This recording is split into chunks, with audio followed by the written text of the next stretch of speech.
Well, hello, my algebra students. Our first real video. Oh, how exciting. And we're going to start with number systems. Now, you should know which category each number falls in. Now, each one below is part of the one above. So an integer is part of the rational numbers. Whole numbers are all part of the integers. So a whole number is 0, 1, 2, 3, and you keep going up by 1 forever. Now, to be honest, in high school, we don't really talk about whole numbers all that much. But they are a system. We usually start with integers. And integers are the positive, negative whole numbers. Positive, negative whole numbers. So that would be -6, -5, all the way below going down by 1. And then all the way to 0, 1, 2, all the way up by 1. And then rational number has all the integers, but it's anything that could be written as a fraction. So 1/3 is rational because it is a fraction. 0.3 is rational because you could change it to 3/10. Now, as a decimal, a rational number is anything that terminates or stops 0.3, 0.46, or it's a decimal that repeats forever. So 0.3 repeating, that's what the bar means. It repeats forever. Goes on forever. Then irrational is anything that cannot be a fraction. And you really only know one of those numbers right now.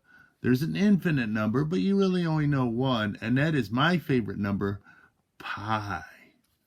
Apple, peaches, pumpkin pie, 3.14159. But pi goes on forever and does not repeat. Now, we're going to learn about square roots a long time from now. Well, eventually, I should say. Not a long time from now, but eventually. And it's any square root that cannot be simplified to get rid of the square root. Now, if you don't know square roots, don't worry about it. Now, in our life right now, real numbers are all the numbers we're going to deal with. Now, there's actually a bigger number system, but you're not going to see that to Algebra 2. So, real number, any number you know right now is real. Real numbers are broken up into two categories. Rational, anything that could be a fraction. Irrational, can never be written as a fraction. Then a subcategory of rational is integer. That's really anything over a 1. The denominator is 1. Then whole numbers don't have negatives. But I won't test you on whole numbers. So that's our real number system.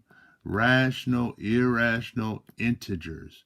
And in whole numbers, you might see in a test or something, a national test, but it won't be on my test.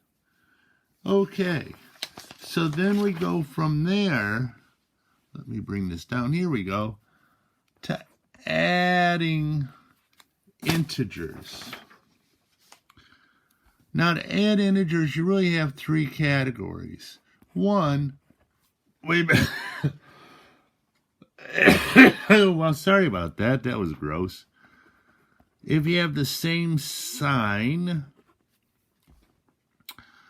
then you just combine the number parts, or the way they say it in math, combine the absolute value, keep sign. So 6 plus 7, okay, they're both positive, so the answer is positive, and 6 plus 7 is 13. -6 plus -2. They're both negative, so the answer is negative, and 6 plus 2 is 8. -10 plus -4. both negative, so the answer is negative, and 10 plus 4 is 14. Well, I got like a cough going on. The second one is if they're opposites. So you have the same number part, but the different signs. So negative 6 plus 6. So you owe 6, you have 6, so they cancel out, you get 0. So opposites answers just give you 0. 7 plus negative 7.